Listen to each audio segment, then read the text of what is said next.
Hi, I'm David Lovelace. And I'm AK Lovelace. We live in Dayton, Ohio. And we're headed down to Great America Ballpark to watch the Cincinnati Reds play baseball. Because we just love our boys. But before we do that, we're going to watch that OhioRAAM show.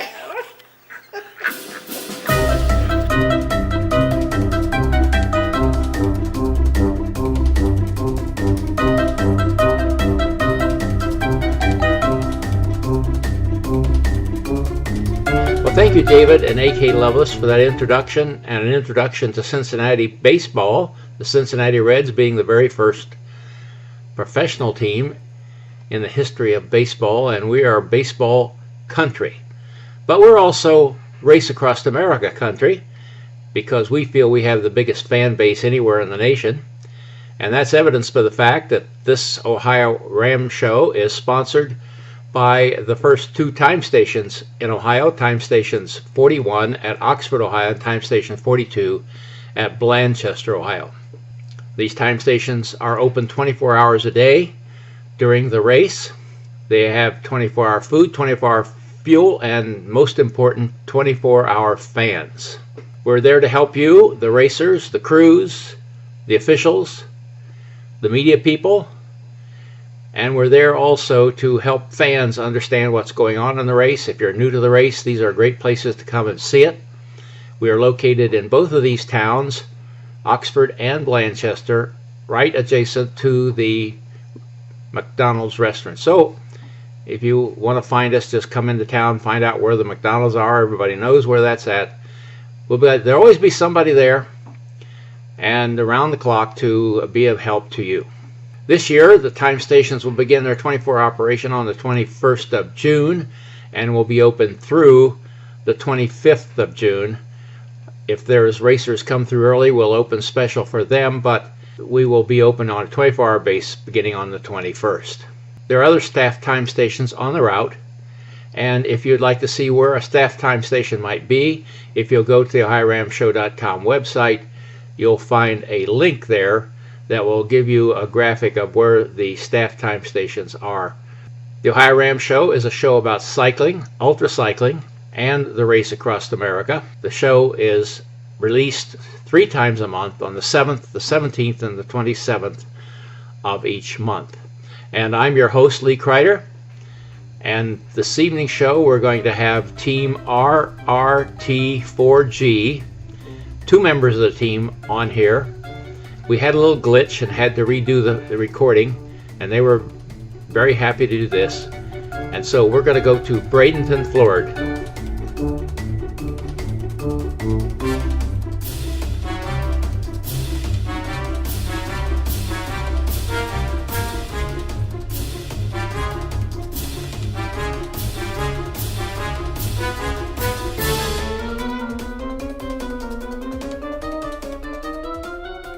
And with that, we're headed down to Florida. What town are we in down there, folks? Bradenton. Bradenton, Florida. And introduce yourselves to me, starting with this lovely lady on my right. I am Linda Dabiero. Okay. And Dan Rocco. Hello, good afternoon. And you folks are with what team? We're with Team RRT4G. Alrighty, and just a couple of comments before I got down there to see you guys. I mentioned the fact that we had you recorded once before, and there was some kind of technical glitch that the video from you just disappeared, and so we were faced with the problem of seeing my ugly mug for 30 minutes. That didn't seem to be anything I wanted to contemplate, and we're so happy that at least 2 of you could get together and be with us again. And I have to say quite quickly, I'll put my picture on here. Okay, you see, you might as well know that I ran into a door the other night, and I'm on blood thinners, so that explains that. I thought I might as well mention it, and now you can ignore it. Linda, tell me about yourself. How you got into cycling, what you do, how you get into cycling? Well, I got into cycling from the triathlon ring. I grew up a swimmer here in Florida. Went to triathlon probably about 12, 13 years ago. I competed and did Ironman Florida, other distances. I had an injury in Ironman, and I actually finished the race and had a long recovery, and I stopped the running and moved strictly to cycling. Dan, tell me a little bit about yourself. I came from a military background. I started cycling in Southern California when I was in the Navy out there in the early 1980s. I used to ride my bike 17 miles each way to work, where I was a rescue swimmer in the Navy. That took off into triathlons, got out of the service, went to college, rejoined the service in another branch, the Coast Guard, which I did a career with. And throughout my career in the Coast Guard, I either participated in triathlons or raced bicycles. And it's just been a part of my life ever since. Okay, and I believe from the last time we were together, I learned that all of you on the team have been in the military. Yes, sir, that's correct. And I think I remember you said there's 4 members, but you've been in 5 services. That's correct. Yes, overachiever to my right. Had to do both of them. I'm the Army girl. And David, my brother, who lives in Missouri, served in the Air Force, and Tim, our other teammate, he fulfilled a career in the Marine Corps.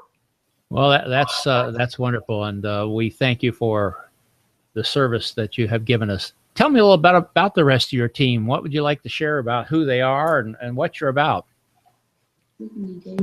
Well, my brother, David, lives in Missouri. He was an enlisted man in the Air Force for over 5 years as a forward air control support technician. And him and I, as brothers, we also have another brother. He has a twin named Rick that lives in Texas. We always have participated in adventure sports, whether it's offshore boat racing, motocross, mountain bike cycling. And David actually crewed for Tim and I's Race Across America team in 2014 and participated as a crew chief. Ran a wonderful team. I deferred to Tim's experience for that, and his wife Terry, who manages the team. And he did such a good job, and they got into it so much, he kind of got motivated to start cycling again after 15 to 20 years, and has participated in 3 ultra events since then, and he's coming on board as a cyclist this time. So we're real happy about that, with my brother joining as a cyclist after such a long hiatus, and he's doing a fantastic job. Well, as far as Tim has been racing for a long time. Since 2006, he participated and ran a 4-person team in 2008, 2014, we raced together, and 2006, 8, 11, 14, and 16 would be his 5th year involved with Race Across America under his banner of Team Foregone. And David and I have RRT Cycling that we brought Linda on with, and both teams are merging, hence the combined acronym of RRT4G, the RRT Cycling and Team Foregone together. We plan on racing together a long time. The last time we were on, you were just finished with the Texas RRAAM Challenge, I believe it was, and I kept you up all hours. You'd been up, good knows how many hours, that 24-hour race. You did very well there, and it was kind of an experience with trying a little different strategy. Thankfully, we do have people who watch the show who are new to the whole sport of ultra cycling, and a 4-person team essentially operates as a relay team, and you come up with different strategies for handling the relay over long periods of time. Tell me what you tried at Texas RRAAM Challenge. I thought that was interesting. Well, typically, a 4-person team, for instance, for RRAAM or a Race Across West or one of the Challenge RRAAM events, will break into 2 sub-teams with both support crew and racers. And within the 2 sub-teams, we'll do shifts 15 to 30 minutes based on terrain and weather conditions, where 2 cyclists will take turns, either in a leapfrog scenario during daylight hours or direct follow during nighttime hours. And then at the end of our usually a 4-hour shift, so the drivers can get some safety rest too, we all tag off, and our other 2 cyclists and our other drivers come on duty for that 4 hours. And we don't want to divulge all the secrets for this year's RRAAM. We're looking at, we've been testing some longer rotations for both circadian rhythm dip management at night to try to reduce the amount of exhaustion down the road 3 or 4 days in RAAM. Also, typically in RAAM, the full RAAM, no one tends to sleep that first night due to pent-up anxiety and nerves and excitement. Exactly. So in RAAM Texas, that Fred and Rick put on, and the great race direction by John and the guys, we decided to just keep everybody in the rotation throughout the duration of the almost 24-hour race, simulating that we were starting RAAM and we were running 24 hours before our first break. See how that worked out. Linda, tell me a little bit about what your charitable goals are. Well, we are raising money to honor Chandler Howard. He's a 15-year-old boy that has medulloblastoma, brain cancer. He just finished his 6th round of chemo. He is looking good. He's a strong guy. Our charity is St. Jude's Children's Research Hospital. They have done amazing things for him and his family. So they only really have to worry about being together and not having to worry about shelling out all the money in order to see if they're financially able to pay for medical services. It's a great organization. And I think a lot of people know St. Jude's from having been involved with that Danny Thomas has been a great voice for that program, has he not? That's correct. That was his legacy, you know, starting St. Jude's Children's Research Hospital. And Chandler Howard and his family have relocated from Virginia to Memphis to be close to the St. Jude's Hospital where he's getting treated. And they seem very pleased with the amount of care and support they're getting from both their family, friends, and the organization itself. They have housing for parents there, do they not? They do. They actually have kind of like an adjoining room for a parent to stay right there in the hospital. They teach them how to administer the drugs. They really they feed them. They do transportation costs. It's amazing how much these medical bills, you know, any kind of small medical bill builds up, but they take care of just a lot of medical expenses, so they don't have to worry about it. And St. Jude shares all their research as well to other people. They're generous with their research. They don't have, you know, anybody can have access to whatever they learn to heal whoever. You have on your website a way to donate, do you not? Yes, sir. They just have to click on the link. It says make a donation right there once you click on it, and you just donate whatever amount that you see fit. We thank you for any donation. Someone said they would take small donation. I said you would take large as well. Absolutely. Yes. Okay, and now on the screen you should see emulation of that page that they have, and highlighted on the page there you should see the place where you click, and the link is at the top of the page there in those big letters. That's the website for the Jones. I believe that's right at the very top there. If you're watching the show on the OhioRAAMshow.com website, that link will also be active right below the video, so you don't have to type it in. You just go down there and click on it. If you're watching on YouTube or one of the other services that embed the show, you would have to go to OhioRAAMshow.com to find the active link. It's right the place you donate. It was just kind of down there a little bit, and I thought we'd just highlight that, guys, so it could be seen a little better. That's great. Thank you. Well, that's what we love to do. We like to wish you guys well. It seems like you've got an awful lot of experience. I want to talk a little about your crew. Yeah, absolutely. This year we have our crew chief assigned this year is Dave Wilder from Bradenton, Florida, And he's a retired middle school PE teacher and works for the Pittsburgh Pirates Clubhouse spring training facility down here in Bradenton. He has raced RRAAM in 2014 with us as an RV operator, as well as No Country for Old Men in October last year. And he's coming on as the crew chief this year. We're going to up his responsibility, see if he has as much fun herding the cats, as we say, on the team. And we're going to give him a shot at it. This year, what we're going to do is we're going to do it a little bit different. We're going to run 2 support vehicles, a direct follow vehicle and an auxiliary support vehicle per the RRAAM rules, and we're going to run an RV. And the way our team's philosophy rolls is we usually use the RV as a crew rest facility and a morning and evening meal chuck wagon, if you will. So the RV is basically for the crew. The racers, when they get done with their 4-hour shift, will go into the RV and clean up quickly and maybe eat a hot meal when we rotate those meal services in the morning meal time frame and the evening dinner meal time frame. And then basically the racers will go back to one of the 2 vans, the direct follow or auxiliary support van. Because of some minor changes this year, the last minute changes, we have another racer that's going to substitute for one of ours.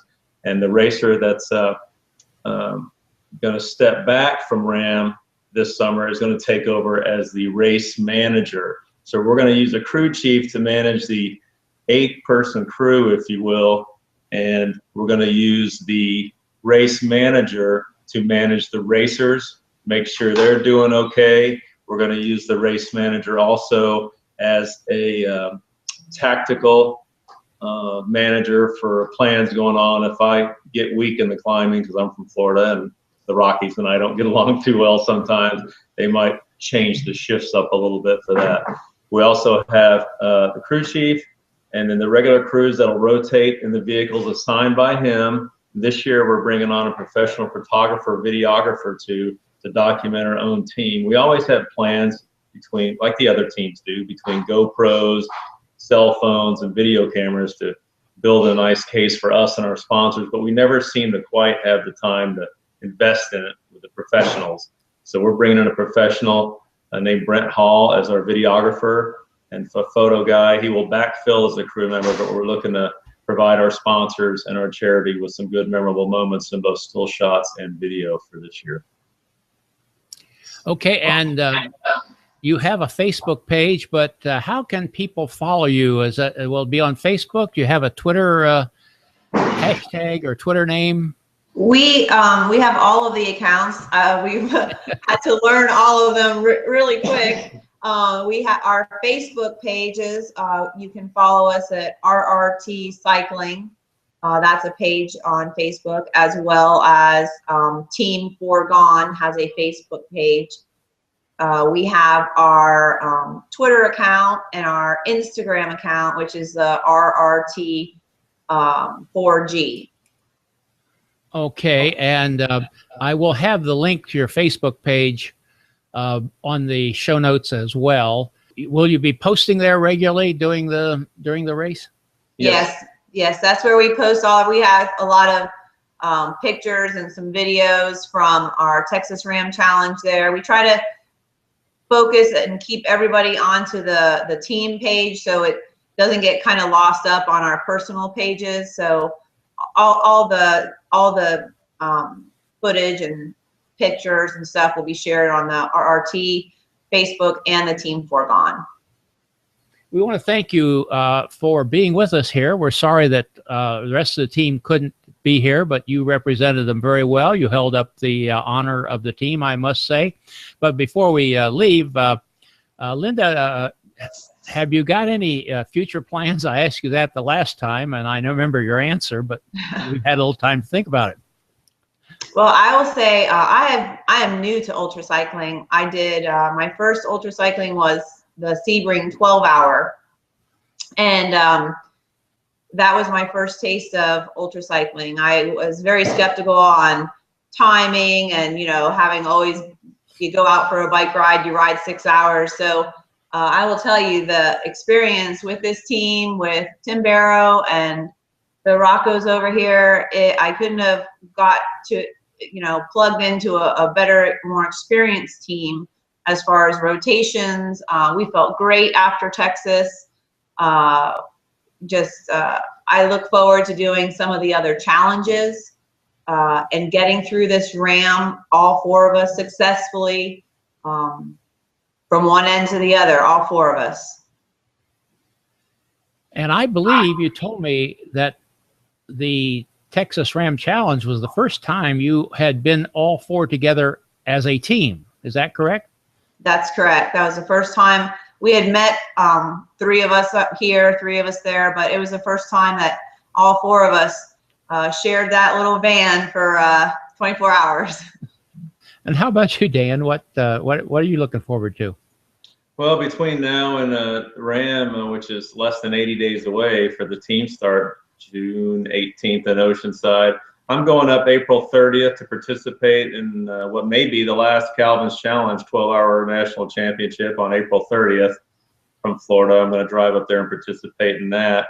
And I think that's pretty much it, my plan in terms of long distance stuff before RRAAM. We've got some other teammates, Tim's brother Glenn Barrow, who lives out near Castroville, Mark Poland from Bakersville, North Carolina, are involved. They're spooling up to replace us as needed with injury.